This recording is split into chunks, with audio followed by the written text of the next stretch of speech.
Hi guys, welcome to dugout dialogues. ഇന്നത്തെ മത്സരം കൊൽക്കത്ത ജയിക്കുമെന്നാണ് ഞാനും സഞ്ജയും പറഞ്ഞത്.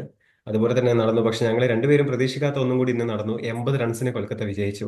അതൊരു ഹ്യൂജ് വിന്നാണ്. അതും സൺറൈസേഴ്സിനെ പോലെ അത്രയും ബാറ്റിംഗ് വെൽ പവേർഡ് ആയിട്ടുള്ള ഒരു ടീമിനെതിരെയാണ് കൊൽക്കത്ത അവരുടെ നാട്ടിൽ വെച്ച് 80 റൺസിന് എസ്ആർഎച്ചിനെ തോൽപ്പിച്ചത്. ഷിഹാബ് പ്രതീക്ഷിച്ചോ ഇത്രയും ഒരു ഡൊമിനേറ്റ് ചെയ്തിട്ടുള്ള ഒരു മാച്ച് ഉണ്ടായിരിക്കുന്നു? ഇല്ല ഇല്ല. നമ്മള് സാർച്ചിന്റെ ബാറ്റിംഗ് ഡെപ്ത് പ്ലസ് ചേസ് ഈഡനിലെ ആ ചെറിയ ഗ്രൗണ്ടിന്റെ ആനുകൂല്യമൊക്കെ വെച്ചപ്പോ ഞാൻ പ്രതീക്ഷിച്ചിരുന്നത് എസ്ആർസിന്റെ വിജയമാണ്. കാരണം കൊൽക്കത്തയുടെ ബൗളിംഗ് അത്രൊരു വരുണും നരയനുണ്ട് എങ്കിൽ പോലും ഞാനൊരു ഡോമിനൻസ് ആയിരുന്നു പ്രതീക്ഷിച്ചിരുന്നത് എസ്ആർച്ച് ബാറ്റേഴ്സ് നിന്ന്. പക്ഷെ അത് തീരെ ഉണ്ടായില്ല. അവർക്ക് കറക്റ്റ് തുടക്കം മുതലേ കൊൽക്കത്തക്ക് പക്ക പ്ലാനിങ് ഉണ്ടായിരുന്നു. രഹാന്റെ ഫീൽഡിംഗ് പ്ലേസ്മെന്റ്സ് ആയാലും ഇവന്മാരുടെ ബോളിംഗും സ്ലോ ബോളിലാണ് അഭിഷേകിനെ വിളിക്കുന്നതൊക്കെ കറക്റ്റ് പ്ലാനിങ് ആയിരുന്നു അവര്. വൃത്തിക്ക് സ്റ്റാർട്ടിങ്ങിൽ തന്നെ ആ മൂന്നെണ്ണം വിക്കറ്റ് എടുത്തിട്ട് അവര് ഡൗൺ ആക്കി കളഞ്ഞു എസ്ആർച്ചിനെ. പവർ പ്ലേയിൽ നല്ല 38 റൺസ് എടുക്കണ്ടായിരുന്നു. എങ്ങനെ ഉള്ളൂ. റസല ക്യാച്ച് വിട്ടില്ലെങ്കിൽ ആദ്യത്തെ 4 എണ്ണം അപ്പൊ തന്നെ ആ പോകേണ്ടതായിരുന്നു. നാലെണ്ണം കിട്ടണ്ടായിരുന്നു അത്. അപ്പൊ അവർക്ക് കറക്റ്റ് ഇടവേളകളിൽ ഇപ്പോ എസ്ആർച്ചിന്റെ ബാറ്റിംഗ് നോക്കി കഴിഞ്ഞാൽ ആദ്യത്തെ മത്സരത്തിൽ 280, അടുത്ത മത്സരത്തിൽ 190, അത് കഴിഞ്ഞ് 160, ഇപ്പൊ 120ക്ക് എത്തി. ഇനി അടുത്ത മിക്കവാറും 100 ആയിരിക്കും തോന്നുന്നത്. ലോക്ക് ചെയ്തു. ടീമുകളെല്ലാം അവർ എവിടെ എവിടെ വെച്ചാൽ എവിടെ വീഴും എന്നുള്ളൊരു പ്ലാനിങ് ആയിട്ടാണ് ഈ വട്ടം ഓരോ ടീമുകളും അതിനുള്ളത്. സർജനല്ല, ഏത് ടീമായാലും അങ്ങനെ കളിക്കുവാണെങ്കിൽ അതിനുള്ള പ്ലാന് നോക്കിയിട്ടാണ്. കാരണം കഴിഞ്ഞ വട്ടത്തെ പോലെ അല്ല ഇപ്പൊ. കഴിഞ്ഞ ഞാൻ വട്ടം കുറ്റം പറയല്ല. പ്രതീക്ഷിക്കാതെയാണ് ഒരു ഇന്ന് ഹെഡ് സ്റ്റാർട്ട് ഒരു ബൗണ്ടറി കിട്ടിയിട്ട് വീണ്ടും അടുത്ത ബോളിന് അറ്റാക്കിലോട്ട് പോവാണ്. അവരുടെ ഈ മൈൻഡ് മാറ്റിയിട്ട് ഇങ്ങനെ ഒരു പ്രശ്നം വരാൻ ചാൻസ് ഉണ്ട് എന്ന് പറഞ്ഞിട്ട് കുറച്ചൊക്കെ ഓപ്പോസിറ്റ് ബോളേഴ്സിനെ ബഹുമാനിക്കുന്നത്, ഇടയ്ക്കൊന്ന് ബഹുമാനിക്കുന്നത് നല്ലതായിരിക്കും. അല്ല, ഇതിപ്പോ അതിന് താല്പര്യമില്ലെന്ന് അവർ സ്റ്റാർട്ടിങ് പറഞ്ഞല്ലോ. ക്യാപ്റ്റൻ തന്നെ പറഞ്ഞല്ലോ അതിന് താല്പര്യമില്ലെന്ന്. താല്പര്യം ഇല്ലെങ്കിൽ റിസൾട്ടുകൾ നെഗറ്റീവ് ആയിരിക്കും. ഈ ശങ്കിഷിനൊക്കെ ഫ്ലാറ്റ് പിച്ചിൽ അടിക്കുന്നത് നോക്കി എല്ലാ മത്സരത്തിലും അവന്റെ കയ്യിൽ നിന്നൊന്നും പ്രതീക്ഷിക്കരുത്. നല്ല ബോളേഴ്സ് വന്നാൽ അല്ലെങ്കിൽ പിച്ച് കുറച്ച് ബുദ്ധിമുട്ടാണ് ബോളേഴ്സിന് അനുകൂലമാണെങ്കിൽ ഈ ശങ്കിഷിനൊന്നും ഒന്നും ചെയ്യാൻ പോകുന്നില്ല. അത്രയും മോശം ബോളേഴ്സ് ഓപ്പോസിറ്റ് എൻഡിൽ വേണം. ഇന്ന് പക്ഷേ വൈഭവ് ആയാലും ഹർഷിത് ആയാലും വരുണായാലും നല്ല രീതിയിൽ പന്തെറിഞ്ഞിട്ടുണ്ട്. ഇവൻ ഇടക്ക് വന്ന റസിൽ പോലും ബാറ്റേഴ്സിന് ഒരു ഇത് കൊടുക്കാതെ ആകെ ഒരു പേടിപ്പെടുത്തിയത് ഇവൻ നരേനെ സ്റ്റാർട്ടിങ് മുതലേ നാലാമത്തെ ഓവറിൽ അടിക്കാൻ നോക്കുന്നത്. ഫസ്റ്റ് സിക്സ്, രണ്ടാമത്തെ സിക്സ്, മൂന്നാമത്തെ അടിക്കാൻ നോക്കുന്നത്, സ്ട്രൈറ്റിലോട്ട് സിക്സ് അടിക്കാൻ നോക്കി. നാലാമത് ആ മിസ്സായപ്പോ വിക്കറ്റ് ആയിരുന്നു. പക്ഷെ അത് അപ്പീൽ അവർ കൊടുത്തില്ല, DRS കൊടുത്തില്ല. അടുത്ത പന്തോ സിക്സ് അടിക്കാനാണ് നോക്കുന്നത്, അത് മിസ്സായി. പിന്നെ ഞാൻ 6 സിക്സ് പ്രതീക്ഷിച്ചിട്ടോ, പക്ഷെ 2 സിക്സിൽ ഒതുങ്ങി. നല്ല ആക്ച്വലി അത് അറ്റാക്കിങ്. വന്നു, ആ ഒരു ചോദ്യം വന്നു. അവരെ സിറ്റുവേഷൻ അനുസരിച്ച് കളിക്കണോ അതോ അവരുടെ സ്ട്രോക്ക് പ്ലേ കണ്ടിന്യൂ ചെയ്യണോ എന്നുള്ളൊരു ഒരു പോൾ ഉണ്ടായിരുന്നു ഇന്ന്. അപ്പൊ അതൊരു ചർച്ചയായി തുടങ്ങി സൺറൈസേഴ്സിന്റെ. നമ്മള് ആദ്യത്തെ മാച്ചിൽ നല്ലതായിരിക്കും, കുറച്ച് ബഹുമാനം കൊടുക്കുന്നത് നല്ലതായിരിക്കും. കാരണം റിസൾട്ട് വേണമെങ്കിലേ ചില മത്സരങ്ങൾ അത് വർക്കൗട്ട് ആവും, ഈ കണ്ടിന്യൂസ് അറ്റാക്ക് വർക്കൗട്ട് ആവും. പക്ഷെ ഓപ്പോസിറ്റ് ബൗളേഴ്സ് അല്ലെങ്കിൽ ടീമുകൾ വെറുതെ പേപ്പറിൽ കാണാൻ വന്നിരിക്കുകയല്ലല്ലോ. അപ്പൊ അവർക്ക് എന്തെങ്കിലും മറു പ്ലാനുകൾ കഴിഞ്ഞ സീസണിൽ പഠിച്ചിട്ടുണ്ടാവും. ഇത് സ്റ്റാർട്ടിങ് മുതലേ എല്ലാ ബോളുകളും തല്ലി വിടുക എന്നുള്ളത് ഒരു നല്ല സ്വഭാവം അല്ല എന്നല്ല, ടീമുകൾക്ക് I mean wicket S R എച്ചിന് അത്. വീണാലെങ്കിലും അത് കുറയ്ക്കുക എന്നുള്ളത്, ആ ഒരു 3 റൺസിന് 3 വിക്കറ്റ് വീണാലെങ്കിലും കുറച്ചൊന്ന് നോക്കി കളിക്കുക എന്നുള്ളത് അതില്ല. എല്ലാവരും ക്യാച്ച് ഔട്ട് ആണ്. സിമർജിത്ത് അല്ല, മാത്രമാണ് അവരൊക്കെ ആ ബൗണ്ടറി. കാര്യത്തില് ചെന്നൈനെ കണ്ടുപിടിക്കുന്നതും എന്തായാലും ബെറ്റർ. ഒരേ വിക്കറ്റ് വീണ് കഴിഞ്ഞാൽ അടുത്ത 2 ഓവർ മേഡനായിരിക്കും. ഇവരിന്ന് നല്ല വൃത്തിക്ക് ബാറ്റും ചെയ്തു. വൃത്തിക്ക് ബാറ്റ് ചെയ്തെന്നല്ല, ആ രഘുവൻഷി എന്താല്ലേ ചെക്കന്റെ ആ ഷോട്ട്സ് കാണാൻ, ആ ബബിൾ ഗൺ ചമറ്റിക്കൊണ്ടുള്ള ഒരു അയ്യറല്ല, ഗില്ലിന്റെ അയ്യറിന്റെ മിക്സ് ബാറ്റിംഗ് സ്റ്റൈലേ ഒരു മിക്സ് ചെയ്തിട്ടുള്ള ടൈപ്പ്. അയ്യറിന്റെ ഒരു ആറ്റിറ്റ്യൂഡും ഷോട്ട്സ് ഒക്കെ കാണുമ്പോൾ ഒരു ഗില്ലിന്റെ ഒരു ആ ഗില്ലിന്റെത് അങ്ങനെ എന്നാ പക്ക ഗില്ലെന്ന് പറയാറില്ല. ഗില്ല് ടെക്നിക്കലി പറയുന്നത്. കിടിലൻ ബാറ്ററാണ്. ഇവന് അങ്ങനെ ടെക്നിക്കലി അത്ര സൂപ്പർ ഒന്നുമല്ല. സ്റ്റിൽ ഗ്യാപ്പുകൾ കണ്ടെത്തിയിട്ട് ആ ഷോട്ട് അടിക്കുന്നതൊക്കെ കാണാൻ നൈസാണ്. ചെറിയ ചെക്കനാ, 19 വയസ്സ് തന്നെ ഉള്ളൂ തോന്നുന്നു, 18-19. ആ രഹാനെ പവർ പ്ലേ വന്നപാടെ അത് മുതലാക്കുന്നുണ്ട്. എന്താ ഷോട്ട്സ് കാണാൻ ചെങ്ങായി. കഴിഞ്ഞ വർഷം എവിടെയെന്നാ അതൊക്കെ. പിന്നെ ചെന്നൈ ആയതുകൊണ്ടായിരിക്കും വന്നപാടെ വിക്കറ്റ് വന്നപാടൊക്കെ ഇറങ്ങി ഡിഫൻസീവ് മോഡിലോട്ട് പോകുന്നതായിരുന്നു. ഇത്തവണ വിക്കറ്റ് പോയത് 2 വിക്കറ്റ് പോയി മൂന്നാമത്തെ ഓവറിൽ തന്നെ കൊൽക്കത്തക്ക്. അതെ. ഞാൻ തകർച്ച പ്രതീക്ഷിച്ച് അതേപോലെ. കാരണം വെങ്കടേഷും റിങ്കും ഫോം ഔട്ട് ആണല്ലോ. ഉം. പക്ഷെ അവന്മാര് തിരിച്ചു വരുമെന്ന് എടുത്തു പറയാം. തിരിച്ചു വരവാണോന്ന് അറിയില്ല. പക്ഷെ അവന്മാരെന്നാ ലാസ്റ്റ് 17, 18, 19 ഈ 3 ഓവറുകളിൽ അടിച്ച അടി കിടിലൻ അടിയായിരുന്നു. വെങ്കടേഷിന് കണ്ടിന്യൂസ് ആയിട്ട് ഷോർട്ട് ബോൾ ഇങ്ങനെ പരീക്ഷിക്കുകയാണ് ഈ കമ്മിൻസ് ഒക്കെ. അവൻ ഒന്നുകിൽ പുള്ള് ചെയ്യും അല്ലെങ്കിൽ മറ്റേ ഫൈൻ ലെഗിലോട്ട് ഇടും. ഒരു പേടിയില്ല, സിമ്പിൾ ആയിട്ട് തൂക്കുന്നത്. പിന്നെയും ഷോർട്ട് ബോൾ തന്നെ പരീക്ഷിക്കുന്നത് ഇവൻ മറ്റേ കമ്മിൻസ്. റൺസ് വൈസ് SRHന്റെ ഏറ്റവും വലിയ തോൽവിയാണ്. കഴിഞ്ഞ വർഷം CSKയോട് 78 റൺസിന് പരാജയപ്പെട്ടിരുന്നു. ആ വർഷം ഒരു മെച്ചപ്പെടുത്തി ഇവര് 80 റൺസിന് തോൽക്കുന്നു. ഇത് 20-ാമത്തെ 19-ാമത്തെ 200 റൺസ് കൺസീഡ് ചെയ്യുന്ന മത്സരമാണ് 2018 മുതൽ. ഉം. ടോട്ടൽ അല്ല, 2018 മുതൽ. അതിൽ അവർക്ക് മുകളിൽ അല്ലെങ്കിൽ അവർക്ക് ഒപ്പം RCB മാത്രമേ ഉള്ളൂ. കറക്റ്റ് സെയിം നമ്പർ അതുകൊണ്ട് വലിയ വ്യത്യാസമില്ല. കൊൽക്കത്ത, SRH ഈ 3 ടീമുകളാണ് കൺസീഡ് ചെയ്ത്. അതിൽ തന്നെ 2023 മുതൽ തന്നെ 10 കഴിഞ്ഞ സീസണിലും മുന്നത്തെ സീസണിലും ബൗളിംഗ് ഡിപ്പാർട്ട്മെന്റ് വളരെ ഷോക്കായിട്ട് വരികയാണ് SRHന്റെ. അതൊരു ഓപ്പോസിറ്റ് പ്രശ്നമായിട്ട് ഈ ബാറ്റിങ്ങിന്റെ ഫിയർലെസ് ആറ്റിറ്റ്യൂഡ് ഒന്ന് മാറ്റിയെടുക്കണം എന്ന്. ഫിയർലെസ് ആറ്റിറ്റ്യൂഡ് മാറ്റിയെടുക്കല്ല, ഈ സംഭവം ഈ കണ്ടിന്യൂസ് അറ്റാക്ക് എന്നുള്ളൊരു മോഡ് മാറ്റിയെടുക്കണം എന്ന് പറയുന്നതിനോടൊപ്പം പറയേണ്ടതാണ് അവരുടെ ബോളിംഗ് ഡിപ്പാർട്ട്മെന്റിന്റെ പ്രശ്നം. അത് നമ്മൾ ഓൾറെഡി റിവ്യൂല് അവരുടെ നെഗറ്റീവായിട്ട് പറഞ്ഞിരുന്നത് അതാണ്. ഇപ്പൊ ഞാൻ പറഞ്ഞിരുന്നത് ബാറ്റിംഗ് കൊണ്ട് മാത്രം ചിലപ്പോൾ അവർ മത്സരങ്ങൾ വിജയിക്കുന്നുള്ള. പക്ഷെ ഉം. അവന്മാർക്ക് ബോളിംഗ് ഒരു തലവേദനയാണ്. പ്ലസ് ബാറ്റിംഗ് ഇപ്പോ കഴിഞ്ഞ 3 മത്സരങ്ങളിലും ബാറ്റിംഗ് അവർക്ക് തിരിച്ചടിയായി. LSTക്കെതിരെ പിന്നെ അവർ പൊരുതി, പക്ഷെ 163, 120 ഈ രണ്ട് ഡൽഹിക്കെതിരെ ഇപ്പൊ ഈ മത്സരവും അവർക്ക് പ്രശ്നമായിട്ട് പറയുന്നത്. പിന്നെ കണ്ടിന്യൂസ് ആയിട്ട് കൺസീഡ് ചെയ്യാണ് 200 റൺസ്. അവർക്ക് ചിലപ്പോൾ അത് ഫസ്റ്റ് ബാറ്റ് ചെയ്ത് 250 അടിക്കുമ്പോൾ ഓപ്പോസിറ്റ് 200, 220 ഒതുങ്ങിയാലും പ്രശ്നം ഉണ്ടാവില്ല. പക്ഷെ സെക്കൻഡ് ബാറ്റ് ചെയ്യുമ്പോൾ ചേസ് ചെയ്ത് വിജയിക്കാൻ പറ്റുന്നില്ല. 16 തവണ 200 കൺസീഡ് ചെയ്ത്, 17 16 അതിൽ 2 തവണ മാത്രമാണ് അവര് ചേസ് ചെയ്തിട്ടുള്ളത്. ഒന്ന് പണ്ടെങ്ങാനാണ്. സഞ്ജയ്, ഓപ്പണേഴ്സ്, അവരുടെ ഗോട്ട് ഓപ്പണർ സുനിൽ നരേൻ ഇന്നും ഒരു മികച്ച ഇന്നിംഗ്സ് കാഴ്ചവെച്ചു. 7 പന്തിൽ 7 റൺസ്. കൂടാതെ ഡിക്കോക്കിന്റെ നല്ല ഒരു സപ്പോർട്ടും ഉണ്ടായിരുന്നു. 6 പന്തിൽ 1 റൺസ്. ഇവിടെയല്ലേ അവർക്ക് പാളിച്ച പറ്റുന്നത്? അവരുടെ ഓപ്പണിംഗ് തന്നെ എപ്പോഴും അതൊരു നരേനെ ഇറക്കുന്നത് ഒരു തരത്തിലും കാണുന്നത് ഒരു സുഖകരമല്ല. അതുപോലെ ഇറക്കുന്നത് തന്നെ അവര് പഴയ ഒരു ഫോർമുല വീണ്ടും വീണ്ടും എടുക്കുക, അത്രയും ഫ്ലോപ്പ് ആയിട്ട് വീണ്ടും എടുക്കും. നമ്മൾ റിവ്യൂലൊക്കെ പറഞ്ഞ കാര്യം തന്നെയാണ്. അതില് അത് വെങ്കടേഷ് അയ്യറിന്റെ അതിലൊരു വെങ്ക- ഒരു കാര്യം പറഞ്ഞുതരാം. ഈ ഗംഭീർ ഇല്ലേ, ഗൗതം ഗംഭീർ ഉള്ള സമയത്ത് മാത്രമാണ് നരേൻ ഫോം ആയിട്ടുള്ളത്. ശ്രദ്ധിച്ചിട്ടുണ്ടോ? ഉം. ഗംഭീർ വരുന്നതിന് മുന്നേ നരേൻ അവിടെ മാറ്റിയിരുന്നു. അതിന്റെ മുന്നത്തെ സീസൺ ഓപ്പണിംഗിൽ നിന്ന് ഗംഭീർ തിരിച്ചു വന്നപ്പോഴാണ് ഇയാള് വീണ്ടും ഓപ്പണിംഗിലോട്ട് വരുന്നത്. വീണ്ടും ആ. പോയപ്പോ വീണ്ടും പോകുന്നു.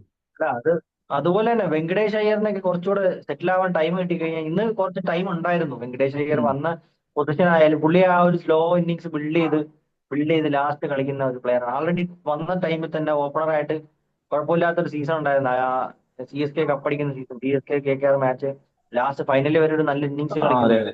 അതെ അതെ അതെ അതെ. അതാ പറഞ്ഞ പുള്ളി ആ ടോപ്പ് ഓർഡറിൽ തന്നെ അത് എന്താ കളിക്കുന്നതായിരിക്കും സംഭവം എന്ന് വെച്ച് കഴിഞ്ഞാൽ, അവർക്ക് നല്ലത്. ഓപ്പണർ അല്ലെങ്കിൽ വൺ ഡൗൺ എന്തായാലും വെങ്കി വന്നേ മതിയാകും. അയാളുടെ ഒരു കംഫർട്ടബിൾ പൊസിഷൻ അതാണ്.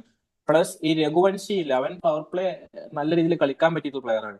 പക്ഷേ ഈ രഹാനെയും സുനിൽ നരേനും ടോപ്പ് ഓർഡറിൽ വരുന്നത് കാരണമുള്ള ഒരു പ്രശ്നമാണ് ഇത് തോന്നുന്നത്. QDക്ക് അവിടെ ഓപ്പണർ ആയിട്ടുണ്ടല്ലോ.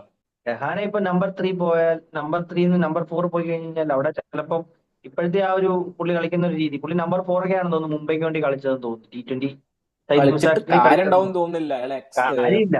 അതാ പുള്ളി പോസ്റ്റ് അത് പവർ പ്ലേ അയാള് വൻ ഷോക അല്ല, ആയിട്ടാണ് പുള്ളിക്ക് ഫീൽ ആ ചെയ്തത്. സമയത്ത് അടിക്കാൻ, അതെ അതെ, പുള്ളിക്ക് ആ സമയത്ത് മാത്രം അടിക്കാൻ പറ്റില്ല. അങ്ങനെ ഒരു കൺഫ്യൂഷൻ. രഘുവൻഷി ആയാലും രഹാനെ ആയാലും എവിടെ കളിക്കും എന്നുള്ളൊരു, ഉം. അതായത് അവർ രഘുവൻഷി 4 കളിക്കുന്നതുകൊണ്ട് കുഴപ്പമില്ല, ബട്ട് പുള്ളി പവർ പ്ലേ നല്ല രീതിക്ക് കളിക്കും. അതുപോലെ ആ, അതെ. തന്നെയാണ് വെങ്കടേഷ് രഹാനെയും. ഇവര് 3 പേരുടെയും പ്രശ്നം ഇതാണ്. 3 പേരും പവർ പ്ലേ കളിക്കും. ഇവര് ഒന്നല്ലെങ്കിൽ രണ്ടാമത് ഇറങ്ങണം. ഇവര് വെങ്കിക്ക് മൂന്നിൽ ആരെങ്കിലും. വെങ്കിക്ക് സമയം വേണം.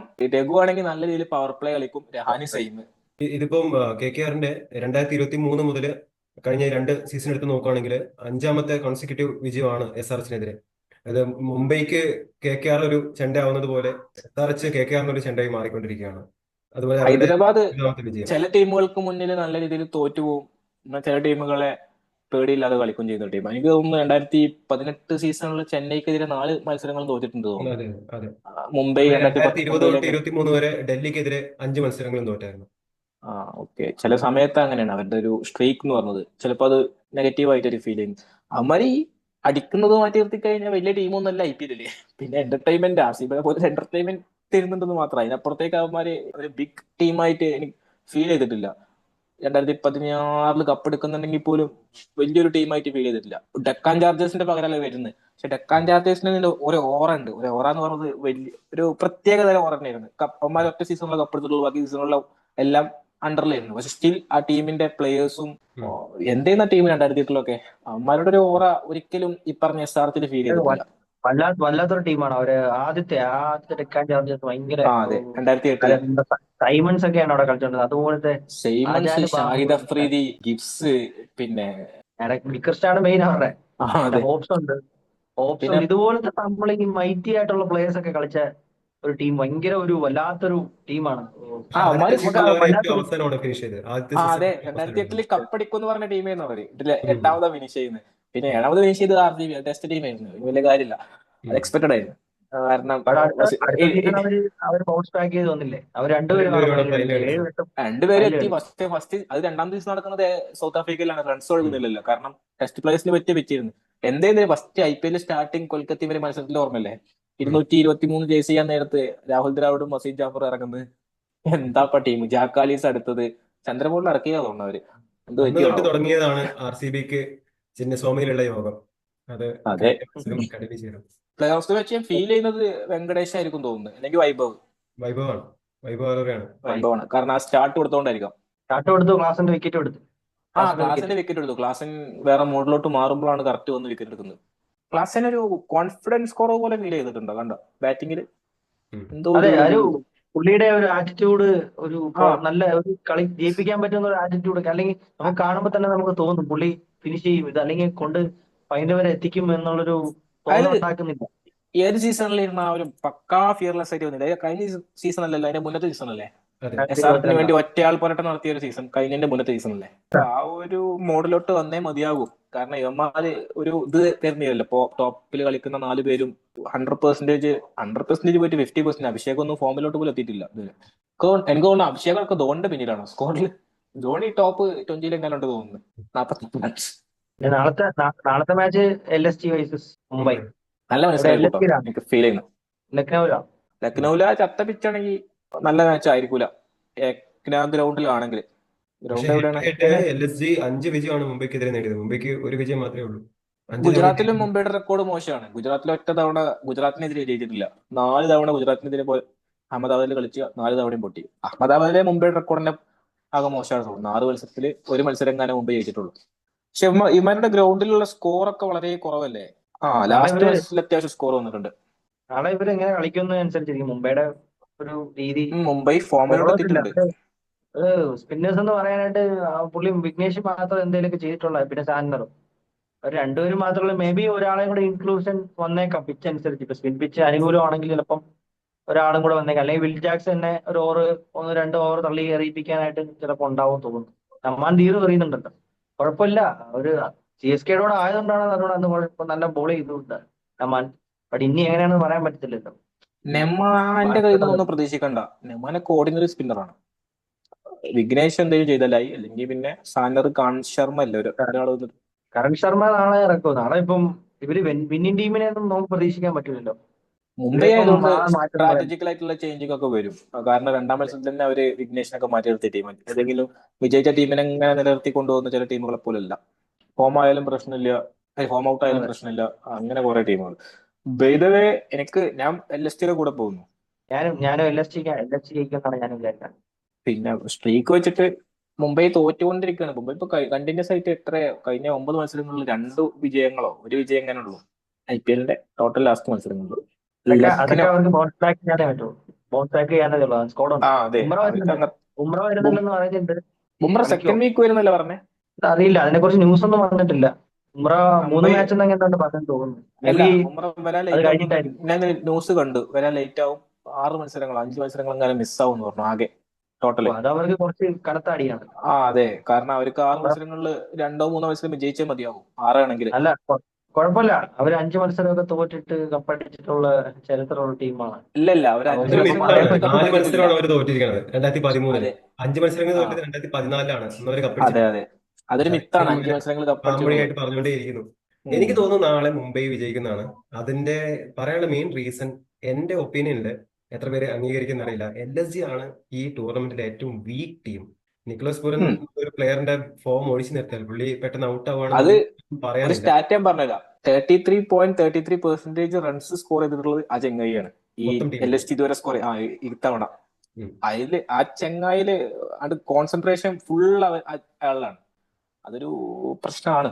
ഋഷഭ് പന്തിന്റെ ഒരു ഇന്നിങ്സ് ഉണ്ടാവും. ഋഷഭ് പുള്ളി പന്ത് സേവ് മുംബൈക്കെതിരെ ചെയ്യുന്ന രീതിയിലുണ്ട്. ഇടക്ക് നല്ല രീതിയിൽ കളിക്കാറുണ്ട്. നാളെ ഒരു റണ്ണേ ബോൾ ആയാൽ പോലും ഒരു 50 എങ്ങനെയെങ്കിലും ഋഷഭ് പന്ത് അടിക്കാൻ ചാൻസ് ഉണ്ട്, ടെമ്പർമെന്റ് പക്ഷെ ഉണ്ടെങ്കിൽ. അയാളുടെ ഇപ്പത്തെ ഫോം വെച്ചിട്ട് അയാൾ മിക്കവാറും 10 ബോളിൽ 2-3 ഒക്കെ കളിക്കുന്നുണ്ടാവുക. ഋഷഭ് പന്ത് 3 കളിയിൽ 17 റൺസ് സ്കോർ ചെയ്തിട്ടുണ്ട്. നാളത്തെ വാവ്. മത്സരത്തോടെ ഒരു 25 റൺസിലേക്ക് അത് എത്തുമെന്ന് ഞാൻ പ്രതീക്ഷിക്കുന്നു. അതിൽ കൂടുതലൊന്നും ഋഷഭ് പന്ത് ചെയ്യാൻ സാധ്യതയില്ല എന്നാണ് എന്റെ ഒരു പ്രഡിക്ഷൻ. ബുംറ വന്നാലും ഇല്ലെങ്കിലും നാളത്തെ മത്സരം മുംബൈ വിജയിക്കും. ഇതൊക്കെ പറയുന്നത് കഴിഞ്ഞ 3 പ്രഡിക്ഷൻസും കറക്റ്റ് ആയതിന്റെ ഒരു കോൺഫിഡൻസിലാണ് പറയുന്നത്. അതിന്റെ ക്രിക്കറ്റിംഗ് നോളജ് എന്താണെന്ന് ചോദിച്ചാൽ അറിയില്ല. മുംബൈയിലുള്ള വിശ്വാസമല്ല, LSGയിലുള്ള വിശ്വാസമാണ്. അവരെ മോശമായിട്ട് മുംബൈക്കെതിരെ കളിക്കുന്നുള്ളതാണ്. മുംബൈ കമ്പാരിറ്റീവ്ലി കുറച്ചും കൂടി ടീം എഫേർട്ടുള്ള ടീമാണ്.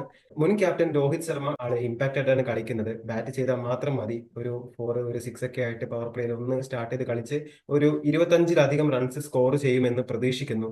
കുറച്ചധികം നേരം രോഹിത് ശർമ്മയെ കാണാൻ പറ്റുമെന്നൊരു വിശ്വാസവും എനിക്ക് ഉണ്ട്. കാരണം LSGയോട് ആയതുകൊണ്ടാണ്. നാളെ മുംബൈ വിജയിക്കും. കഴിഞ്ഞ മത്സരത്തിൽ അയാള് 6ാമത്തെ ഓവർ നിന്നില്ലേ രോഹിത് ശർമ്മ? എന്താ കുറച്ച് ഓവറുകളൊക്കെ കാണണമെന്ന് ആഗ്രഹമുണ്ട് പറഞ്ഞു 6ാമത്തെ ഓവറിൽ ഓവറിൽ അവർ അയാൾ ഔട്ടായി. നിന്നതാണ്. ആ അതെ, അത് മറ്റേ വന്നല്ലോ. ബാറ്ററി കുറച്ചും കൂടി ബാറ്റ് ചെയ്തതുകൊണ്ടല്ലേ. അങ്ങനെയാണ് കൂടുതൽ എന്നാലും ചാൻസ് ഉണ്ടായിരിക്കും. ക്രീസിൽ നിൽക്കുന്നുണ്ടല്ലോ. ഓവറിൽ അല്ല 6 ഓവറിൽ പവർ പ്ലേ ഇമ്പ്രൂവ്മെന്റ് ആയതുകൊണ്ട് വരുന്നുണ്ട്. നിന്നതായിരിക്കും. അടുത്ത ഓവറിൽ 3 ഫീൽഡേഴ്സ് പുറത്തു പോകുന്നുള്ള പേടി കാരണം ചിലപ്പോൾ നേരത്തെ പുറത്തായതായിരിക്കാം, അറിയില്ല. എന്തായാലും നന്നായി കളിക്കട്ടെ, ഇന്ത്യൻ ക്യാപ്റ്റൻ അല്ലേ. അപ്പൊ എങ്ങനെ? അതാണ് ഇന്നത്തെ മാച്ചിനെ കുറിച്ച് പറയാനുള്ളത്. കൂടുതൽ സംസാരിക്കാനുള്ള 80 റൺസിന് SRH തോറ്റു.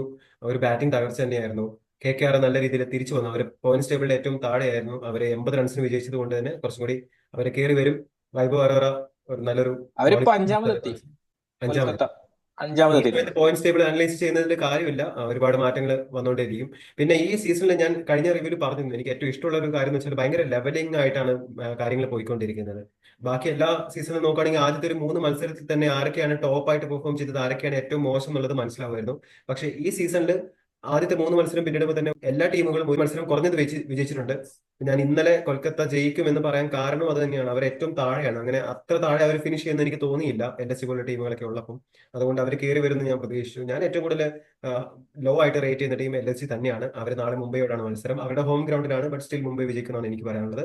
സഞ്ജയും ശിവാബും പറയുന്നത് LSC ജയിക്കുന്നതാണ്. We will wait and see. Thank you so much for watching this video.